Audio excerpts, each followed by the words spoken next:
Tito capítulo 2, desde el versículo 1.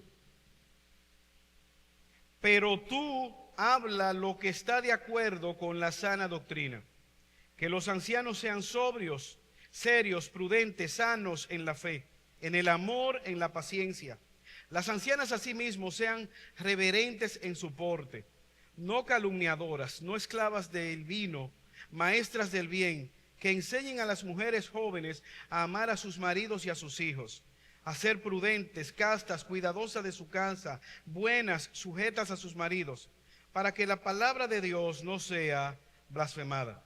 Exhorta asimismo a los jóvenes a que sean prudentes, presentándote tú en todo como ejemplo de buenas obras. En la enseñanza mostrando integridad, seriedad, palabra sana e irreprochable, de modo que el adversario se avergüence y no tenga nada malo que decir de vosotros. El texto que vamos a estar considerando, versículos 9 y 10, exhorta a los siervos a que se sujeten a sus amos, que agraden en todo, que no sean respondones, no defraudando, sino mostrándose fieles en todo, para que en todo adornen la doctrina de Dios nuestro Salvador. Porque la gracia de Dios se ha manifestado para salvación a todos los hombres. Oremos. Amante y buen Padre Celestial, alabamos y bendecimos tu nombre en esta mañana y te damos gracias por tus misericordias. Te pedimos en esta mañana que como nos has ayudado a adorarte por medio de las alabanzas, nos permitas adorarte escuchando tu palabra. Danos la capacidad de escuchar, de tal manera que tengamos la disposición en nuestro corazón y nuestros pies de obedecerte. Te rogamos, si aquí hay alguien que no te conoce, que pueda ser traído a novedad de vida, por los méritos de Jesús. Amén.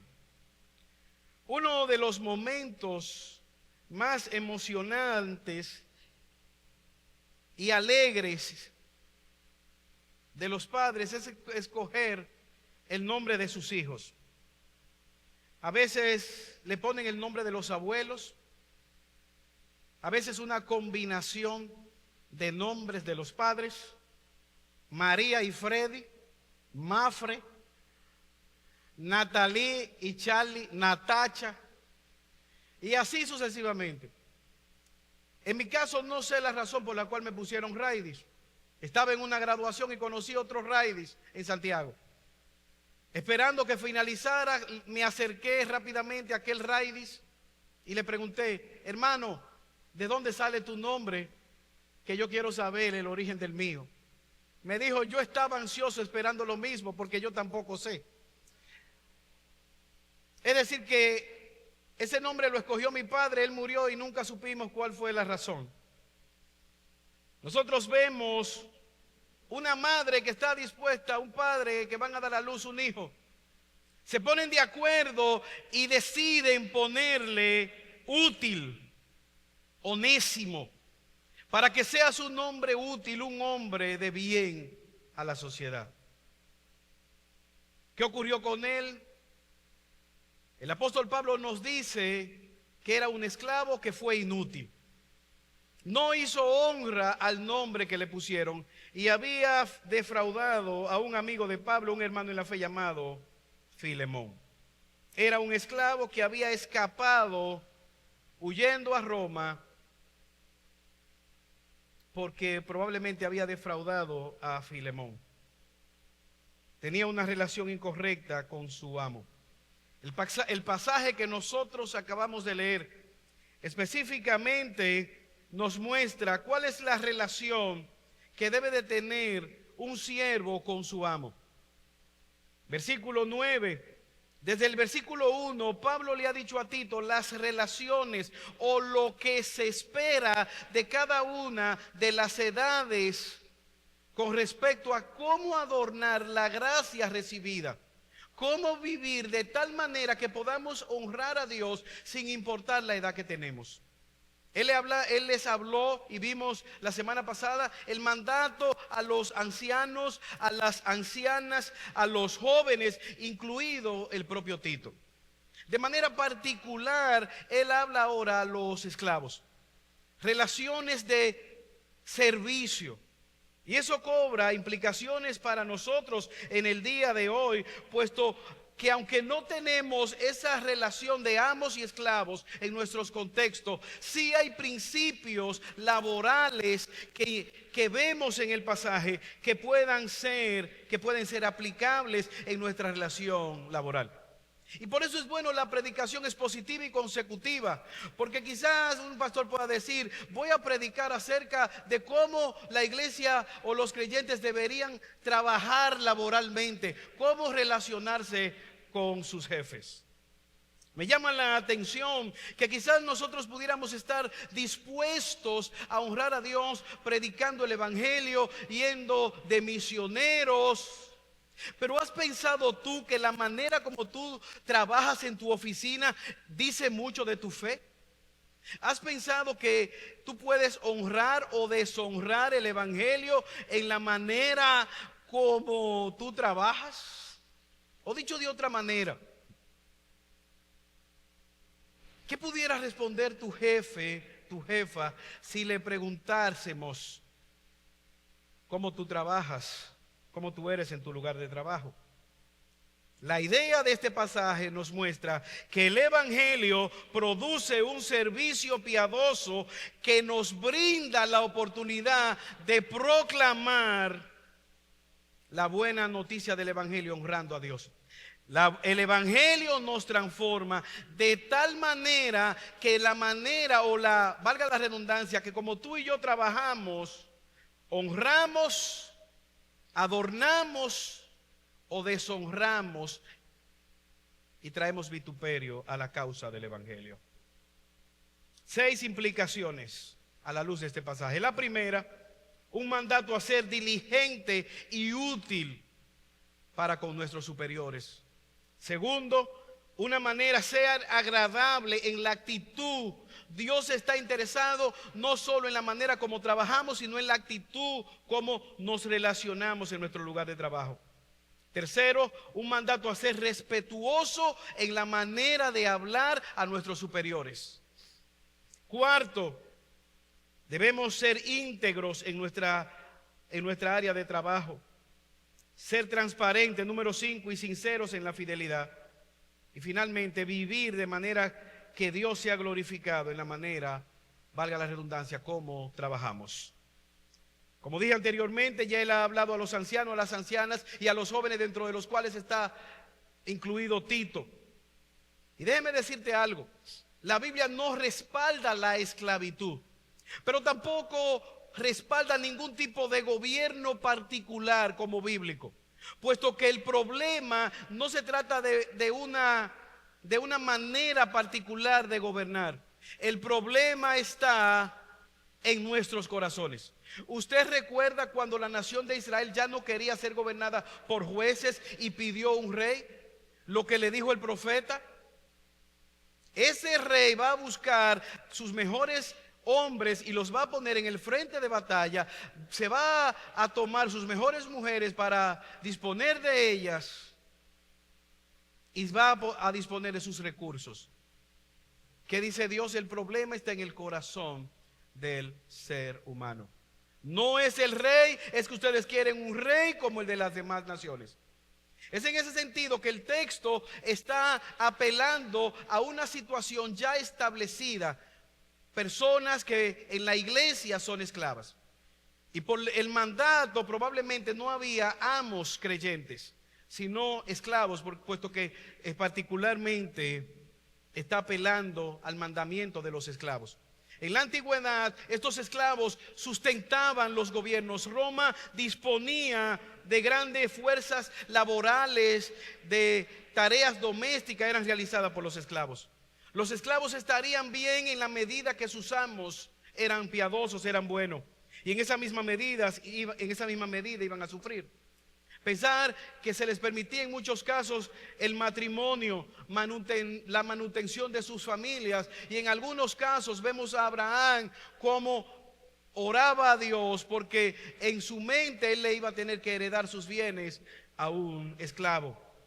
El texto entonces da mandatos El Nuevo Testamento nos habla de que por el hecho de ser esclavos, primariamente nosotros estamos sometidos, o el esclavo estaba sometido a honrar a Dios sin importar la condición de la esclavitud. Y dicho sea de paso, la proclamación del Evangelio, el cristianismo en sí mismo trae abolición a la esclavitud. ¿Cuál es el primer mandato? Amar a Dios sobre todas las cosas. Y el mismo, dice Cristo, es similar a este. ¿Cuál es? Amar al prójimo como a sí mismo. Con esto en mente, entonces, abordemos el primer mandato. Sé diligente y útil para tu superior. Exhorta a los siervos a que se sujeten a sus amos y que agraden en todo, que no sean respondones. En primer lugar, hay un mandato. Es Dios que de manera clara le dice a estos hombres: sean diligentes, sirvan a sus amos con diligencia. Como decía William Barclay, un teólogo, en la iglesia primitiva el problema del esclavo cristiano era muy agudo. Si el amo era pagano, la responsabilidad que se le imponía al esclavo era grave. Si el amo era creyente, al esclavo le asaltaba otra tentación: sacarle partido a ser creyente. Es decir, si era un amo pagano, entonces tengo problemas porque no quisiera ser pagano. Pero como el amo mío es creyente, puedo yo caer en la tentación, no, porque él es creyente. Y ser negligente, no ser esforzado en la gestión que debo llevar a cabo. ¿Qué está diciendo? Entiende que hay un mandato de Dios a honrar a ese amo, que sea tu hermano, tu hermana en Cristo. Entiende que Dios está interesado en que tú seas diligente en todo lo laboral. No a su mano, yo puedo llegar a las 8, pero como es un hermano de la iglesia, yo llego a las 11. Es a las 8, pero como somos creyentes, yo voy a faltar. No. Sé diligente en todo. Somos iguales en dignidad, somos iguales delante de Dios. Las posesiones materiales no nos definen. Simplemente hay un rol diferente. Él es el superior laboralmente y yo debo someterme como obrero delante del Señor. Como dije anteriormente, piensa que Dios es glorificado, que el nombre del Señor puede ser exaltado o blasfemado en la manera como tú trabajas. Por eso quisimos nosotros reconocer a los estudiantes meritorios que durante todo un año se esforzaron diligentemente, y los propios profesores, gracias a Dios por estos estudiantes. Yo recuerdo ir me convocaron a una reunión de padres de alguien conocido, y la profesora dijo: yo he pensado, nunca en mi vida había yo escuchado esto, yo he pensado adelantar el año escolar, terminar el año escolar para librarme de este muchacho, promoverlo y salir de él. Ese no debe ser el caso de un obrero, de un jefe creyente o de un jefe con respecto a la relación con un creyente. Es adornar la sana doctrina, dar gracias a Dios por tener un obrero cristiano. Y eso se logra siendo diligente, entendiendo el papel de cada uno. Él no es superior por ser mi jefe, yo no soy inferior por ser su subalterno. Yo no pierdo nada, al contrario, Dios es glorificado cuando yo le honro siendo excelente en mi trabajo. Pero debemos ser diligentes en entender la autoridad. Aquí hay una exhortación a sujetarse, un mandato a sujetarse a los amos. A nosotros se nos enseñó en la escuela de medicina a honrar a nuestros maestros. Y usted pudiera tener la misma especialidad que un profesor suyo, pero cuando ese profesor entra, usted se para y le cede el asiento si no hay asiento. Le honra reconociendo que fue su profesor, que fue su jefe y que en él hay autoridad, aunque usted pudiera tener igual o más conocimiento que él. Es la idea que está transmitiendo Pablo. Reconoce la autoridad y sujétate a ella. Es la voluntad de Dios, es el mandato de Dios, es el papel de Dios mandando de manera clara a ser diligentes en reconocer la autoridad, en honrarles, pero también en sujetarnos, a que se sujeten a sus amos y que le agraden en todo. Romanos capítulo 13. Sométase toda persona a sus autoridades superiores, porque no hay autoridad sino de parte de Dios, y las que hay por Dios han sido establecidas. De modo que quien se opone a la autoridad, a lo establecido por Dios, se opone, resiste, y los que resisten acarrea condenación en sí mismo. De hecho, hermanos, nosotros estamos en una controversia como nación ante los abusos policiales que han asesinado a varias personas. Debemos decir eso y lo desaprobamos totalmente. Pero también, hermanos, debemos reconocer que con mucha frecuencia aquí una persona no mide 2 palabras y le puede agredir físicamente a un militar. Lo hemos visto también en las redes sociales, cómo agreden a los militares, a pesar de que ellos también están armados y que están para poner un orden. Aquí una persona se cruza un semáforo en rojo y cuando le llaman la atención o le van a poner una multa, fácilmente agrede a ese policía de tránsito que está cumpliendo la ley, organizando, valga la redundancia, el tránsito. Este texto cobra repercusiones para nosotros y nos reta a ser diligentes para con nuestros superiores. ¿Usted se recuerda a José? José era un esclavo. Y cada vez que vemos la vida de José, él está sirviendo con excelencia a Potifar. Él está sirviendo con excelencia al jefe de la cárcel. ¿Cuál es la razón?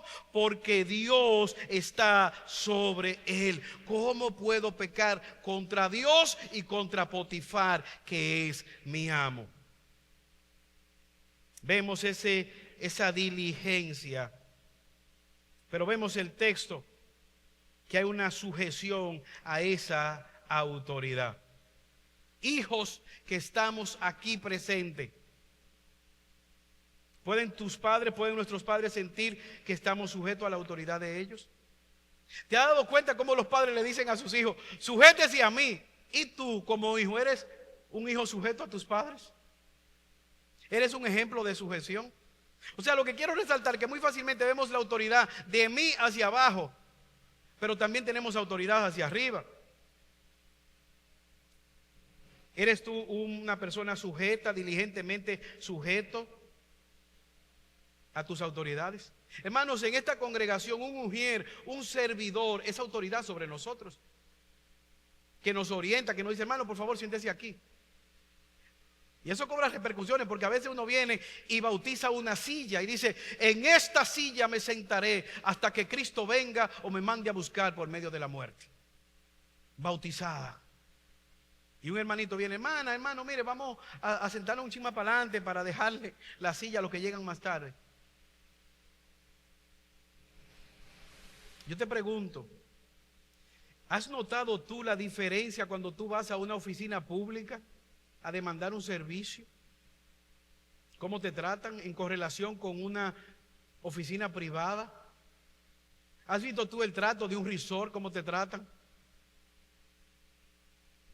¿Has ido tú a un médico en un hospital público? ¿Cómo te trata? Y quizás ese mismo médico a nivel privado, ¿cómo te trata? ¿Cómo te comportas cuando el jefe está en la oficina? Llegó el don, llegó la doña, cuidado. Y cuando se va, ¿por qué en las oficinas públicas se da un mal servicio y no así quizás en las oficinas privadas? ¿Qué hace la diferencia? En tu caso, ¿qué hace la diferencia? Yo tuve recientemente un empleado de Claro, Codetel. Oye, qué tipo más excelente. Yo estaba impactado por el servicio que me dio en la casa. Los cables, todo recogido. Y fue tan excelente. Y yo dije, wow, pero qué poca gente hace eso.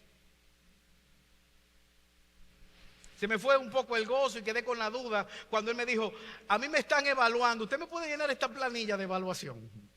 Todavía tengo la duda si el buen servicio fue porque me amaba o era por la evaluación.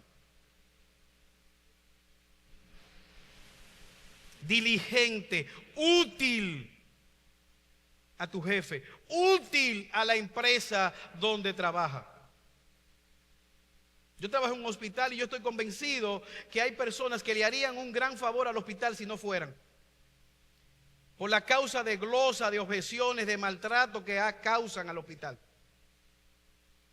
Gustosamente el hospital le iría mejor sin los maltratos, sin las quejas que hacen al hospital. Sé diligente y útil para tu superior, entendiendo que estás glorificando a Dios para hacerlo, al hacerlo. Pero hay un segundo elemento: sé agradable en tu actitud. Exhorta a los siervos a que se sujeten a sus amos, que agraden en todo, que no sean respondones. Aquí el término respondón, refunfuñar, es una persona que se va, como hace los ruidos en los micrófonos.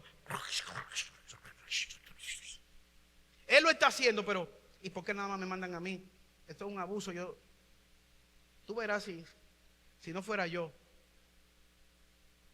Él va, pero es refunfuñando. Está apelando a una persona que no está haciéndolo de una manera agradable. Está cumpliendo con su labor, pero de manera aburrida, quejumbrosa. Pedro dice en su primera carta, capítulo 2, versículos 17 al 18, honra a todos, ama a los hermanos, teme a Dios, honra al rey. Versículo 18, primera de Pedro 2, criados, estad sujetos con todo respeto a vuestros amos, no solamente a aquellos que son agradables y afables, sino también a los difíciles de soportar. Honra a todos. Hermanos, hay personas que son muy malos empleados, pero después ponen un negocio y son excelentes en su propio negocio. La misma persona. A veces pensamos en amos difíciles. Hay empleados difíciles, respondones, haraganes, resacados, llegan a las empresas. Yo recuerdo una persona, fue una exageración, pero no dejó de ser verdad. Un jefe que le dijo a una empleada allá en el hospital, le dijo: mire, nosotros perdemos contratándola. Usted llega a las 7:30 y entra a desayunar. Después se para a las 8 a beberse un café. Después a las 10 se fuma un cigarrillo. Sale a vender productos por cada departamento. Se sienta media hora y luego se para a ver qué están cocinando. Luego almuerza, se toma sus 2 horas de almuerzo. Y ya a las 3 de la tarde se va para su casa. Es una exageración, pero él está diciendo una gran verdad. Tú y yo podemos robarle a nuestras empresas, robarle a nuestro puesto de trabajo tiempo.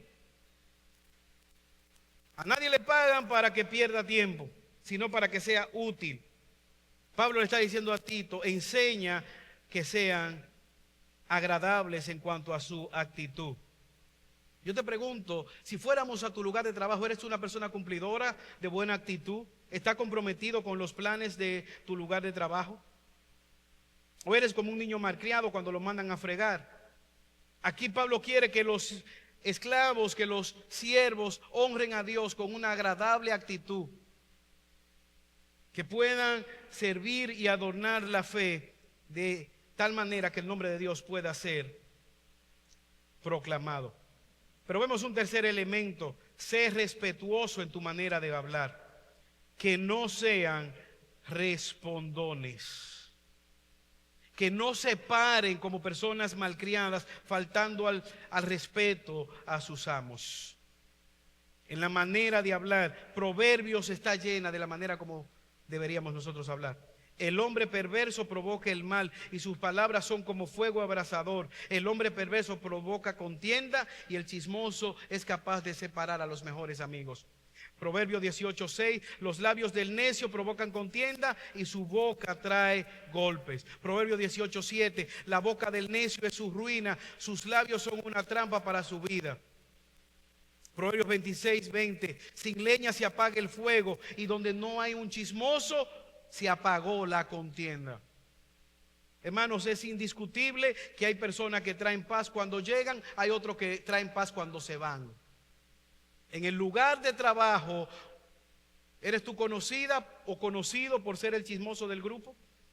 Pablo está diciendo, no sean respondones en su manera de hablar. Vean, y para esto fue la reunión. ¿Y cuánto disparate habló ese jefe? ¿Y cuántos asuntos? No, porque yo tengo mi abogado, yo conozco mi derecho. Respetuoso en su manera de hablar. ¿Eres tú una persona respetuosa? ¿Cuántas veces has dado tú gracias a Dios porque es viernes o es lunes y te levantas y tienes un puesto de trabajo para honrar a Dios e ir a trabajar? Señor, gracias que hoy es lunes, no quisiera ir, pero te glorifico porque tengo trabajo. Te glorifico porque tengo un jefe, porque hay muchas personas que no tienen jefe, porque son desempleados. Hermanos, este texto está aquí para hacer un parteaguas en nuestras vidas, de tal manera que no solamente estemos pensando honrar a Dios leyendo la Biblia, honrar a Dios orando, honrar a Dios predicando el Evangelio, que honremos a Dios en la manera como trabajamos, íntegro en la manera de hablar. Ese jefe mío, ese empleo mío, esa compañera de trabajo, tú y yo podemos deshonrar a Dios en la manera como hablamos de nuestro puesto de trabajo. Pero vemos un mandato, sé íntegro en tu servicio. Versículo 10. Integridad implica todo lo que tú estás haciendo, no defraudando, mostrándote fiel en todo, para que puedas adornar la iglesia. Hermanos, nosotros, y quizás esto no sea de tu agrado, porque en muchos contextos pudiera la persona defraudar. Aquí hubo un expresidente de la República que entró en una controversia y casi lo apedrean porque dijo que las domésticas muchas veces robaban lo del hogar. Y estaba apelando a una realidad que es verdad en muchos casos. Robar el tiempo, robar la comida, robar los detergentes. En algunos casos se ponen hasta la ropa de los dueños de la casa. Íntegro, ir más allá de lo mínimo. No inflar los reportes de gasto. Yo recuerdo, y disculpen las ilustraciones, trabajo en un hospital, había una persona, un técnico de yeso en el lugar donde trabajo, ya él fue pensionado, y una persona estaba preguntando y le preguntó, preguntó, ¿dónde está el técnico que pone los yesos aquí? Y él dijo, él se fue, y la persona tuvo que irse a otro hospital, y cuando llegó al otro hospital se topa con una persona, ¿usted es el técnico de yeso? Sí, pero usted fue el mismo que me dijo que no estaba en el otro hospital, yo con el brazo roto, y tuvo que ponerle la férula al paciente. Él mismo dijo, él no está aquí, y se fue. No siendo íntegro en lo que está haciendo. No inflará los reportes, no se llevará el material gastable para su casa.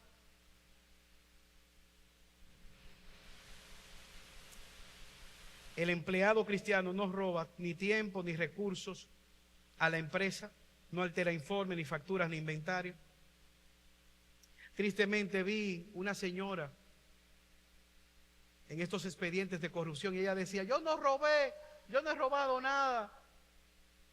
Quizás firmó algunos informes, quizás prestó sus documentos en un almacén diciendo que algo fue depositado cuando en verdad no fue. Tito 2 dice, sean íntegros en su servicio. Eso no salió de aquí, eso no se trajo, eso no llegó a este almacén. Yo no puedo prestar mi nombre ni mi firma para decir que eso sí se hizo. No firma ahí que no te va a pasar nada. Debemos tener temor a Dios antes que a los hombres en ese sentido. Diligente y útil para tu superior, agradable en tu actitud, respetuoso en tu manera de hablar, íntegro en tu servicio, transparente y sincero en tu fidelidad. Que sea evidente al Dios al cual tú le sirves. Fidelidad en todo lo que tú estás haciendo. Quizás el jefe no está ahí físicamente, humanamente hablando, pero Dios está ahí viendo si realmente tú estás siendo fiel. Quizás se dañó el aparato de ponchar, de entrar los dedos, pero Dios está ahí viendo si realmente tú estás entrando o saliendo a esa hora. Fidelidad, la fidelidad cristiana es una virtud que debe permanecer con nosotros en todo tiempo, en todo momento. Aún las amas de casa que están aquí, quizás tú no tienes un trabajo remunerado económicamente, pero Dios está viendo tu fidelidad en los oficios, en los quehaceres domésticos, en la crianza de los hijos. Hazlo con integridad, hazlo con la gloria, para la gloria de Dios. Hazlo sabiendo que Dios se regocija y Él es tu recompensa. Quizás aunque nadie te valore, y la mujer que trabaja en la casa, hermano, ese es uno de los grandes trabajos. Finalmente nosotros podemos ver el llamado a vivir de manera que tu Salvador sea digno de alabanza. Embellece la doctrina. Versículo 10. No defraudando, sino mostrándose fieles en todo. Propósito, para que en todo adornen la doctrina de Dios, nuestro Salvador. ¿Cuál es el propósito? Que la doctrina, que el evangelio sea embellecido, que el evangelio pueda ser adornado, como pasó en esta congregación. Recuerdo en una época de nuestra historia, habían varios empleados en un banco, y la gerente decía: mándennos más de su iglesia. Y en esa época habían como 6 empleados y eran tan excelentes que la jefa decía: yo ni los evalúo mucho, con la simple referencia que son de la iglesia, de la carpa, de la iglesia donde está pastoreando el pastor Jacinto, mándenmelo. Y ellos contrataron a varios de nuestros hermanos, algunos de los cuales trabajan en esa institución financiera. Adornan la doctrina de Dios, nuestra salvación, nuestro Salvador. Es la causa de Dios. Es la doctrina de Dios quien nos ha salvado. Que hemos visto que hay una manera de trabajar que glorifica a Dios, que hay una manera de hablar de nuestros lugares de trabajo que glorifica a Dios, que hay una actitud en nuestro trabajo que glorifica a Dios, que hay una manera de nosotros ser íntegros en nuestro trabajo que glorifica a Dios. Y esa manera puede honrar o deshonrar a Dios. La manera como hablamos incluso de nuestros profesores, digno de alabanza. Decía un predicador llamado Hank Griffin: no debe subestimarse el efecto de la conducta de un cristiano para con los incrédulos en su lugar de trabajo. Inevitablemente los no creyentes juzgan el mensaje del evangelio por la vida de quienes dicen creer en él. Cuando vivimos y nos identificamos como creyentes, podemos hacer que el evangelio resulte atractivo al incrédulo y creíble mediante una actitud, una conducta piadosa. Sin embargo, si somos percibidos como personas poco amorosas, o hipócritas, damos a los incrédulos buenas razones para no creer en el poder transformador del evangelio. Evidentemente, hermanos, aquí apela a una obra de transformación. Pablo está apelando aquí a creyentes, hombres y mujeres que han sido lavados con la sangre de Cristo. Es una actitud de honrar a Cristo, de no ser rebeldes, irritables, groseros, ladrones, infieles, de tal manera que Dios sea vituperado en su lugar de trabajo. Hay principios de mayordomía que pueden ser aplicables. Este texto cobra para nosotros razón de obediencia, no solamente para la isla de Creta a los esclavos. La gracia del Señor también nos ha alcanzado a nosotros.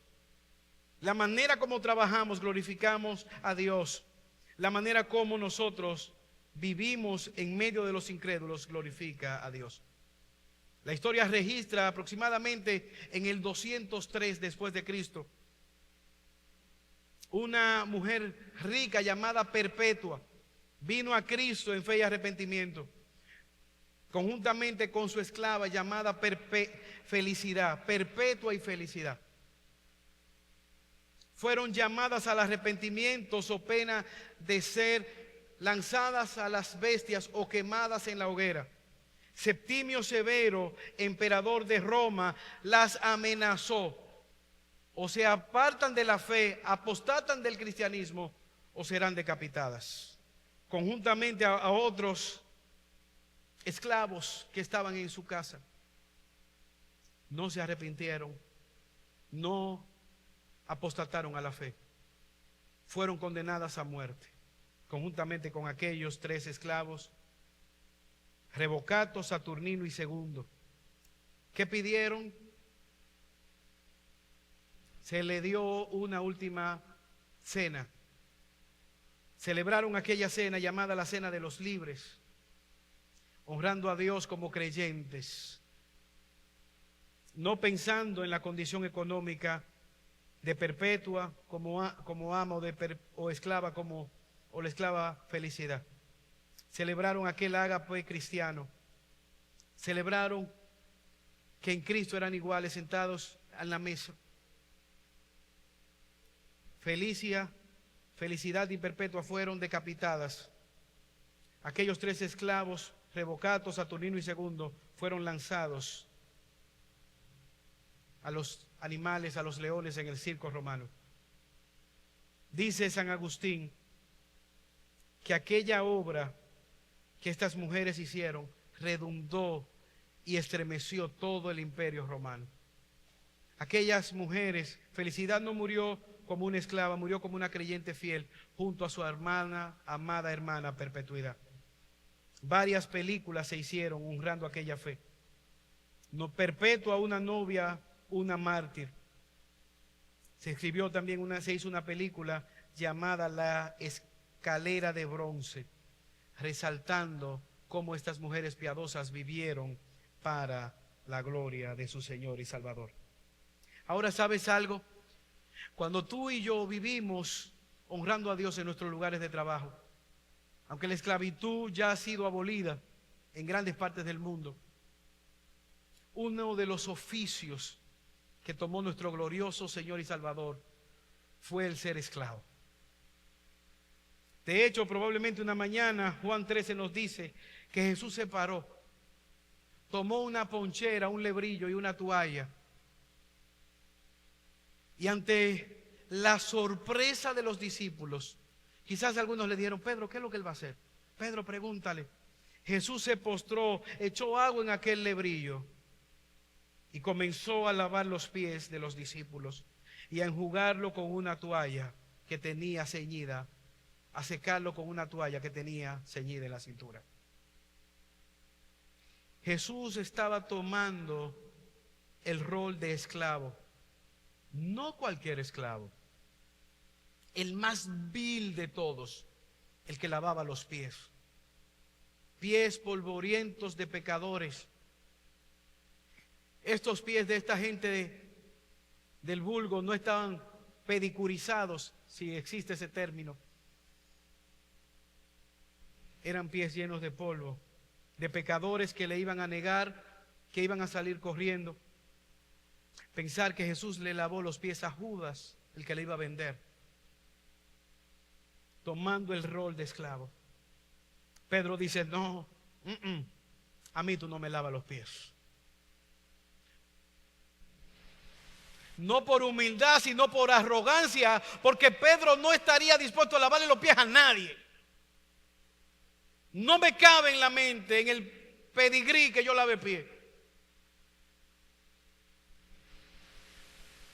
No hay problema, Pedro.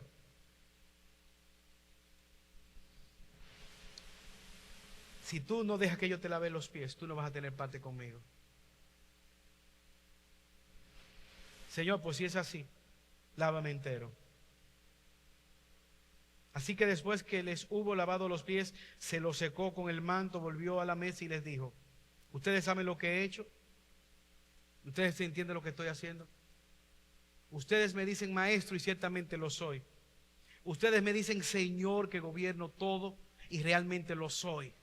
Si yo, siendo amo, Señor, Rey de reyes, de todo cuanto existe, estoy lavando los pies, ¿cuánto más ustedes?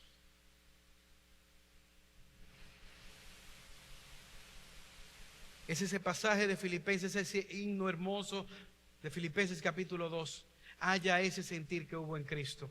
Siendo igual a Dios, no escatimó el ser igual a Dios como cosa que aferrarse. ¿Qué hizo? Se humilló, haciéndose siervo hasta la cruz, siervo hasta la muerte, como un vil delincuente. Para tú y yo poder tener esa actitud, eso no nos nace de manera natural. Tú y yo podemos ser fácilmente identificados como Pedros, que en arrogancia no nos dejamos lavar los pies, porque tampoco le vamos a lavar los pies a nadie. Si Cristo no nos ha transformado, si no hay un nuevo nacimiento, si no hay una convicción, Señor, tú que fuiste santo, derramaste tu sangre por mí, pecador. Tú que fuiste santo, lavaste los pies de aquellos inmundos, incrédulos pecadores que te iban a negar. Esos mismos pies que iban a salir corriendo, que iban a salir corriendo en contra de tu propósito. Ayúdame a sujetarme, a vivir de tal manera en mi trabajo, en todo lo que yo hago, que pueda honrarte. No mirar si el jefe se lo merece, si es la mezcla de Nerón con Bersebú. Es ver a Cristo que nos dará la motivación para no hacer diferencia si es lunes, si es martes, si es viernes. Honrándole a Cristo, quien se despojó de su gloria para servirnos a nosotros. Y cuando alguien pregunte cuál es la razón de que fuiste el empleado del mes, podamos pararnos y decir, como ese padre a quien el policía le quitó la vida a su hijo mayor y dijo, yo lo perdono. No porque sea bueno, sino porque soy un pecador que ha sido alcanzado por la sangre de Cristo, y en Cristo yo le extiendo el perdón. La causa no está en mí, que soy excelente. La causa está en Cristo, que me ha transformado y me ayuda a vivir como un esclavo, sometido a su voluntad primariamente y luego a la de mi superior. Quiera Dios en esta mañana ayudarnos en medio de nuestras debilidades. Señor, te alabamos y te bendecimos y te damos gracias por esta oportunidad. Ayúdanos a ser siervos que honremos tu nombre en la manera como trabajamos. Hacerlo de tal manera que podamos traer gracia, adornar la sana doctrina que hemos recibido. Porque te lo pedimos por los méritos de Jesús. Amén.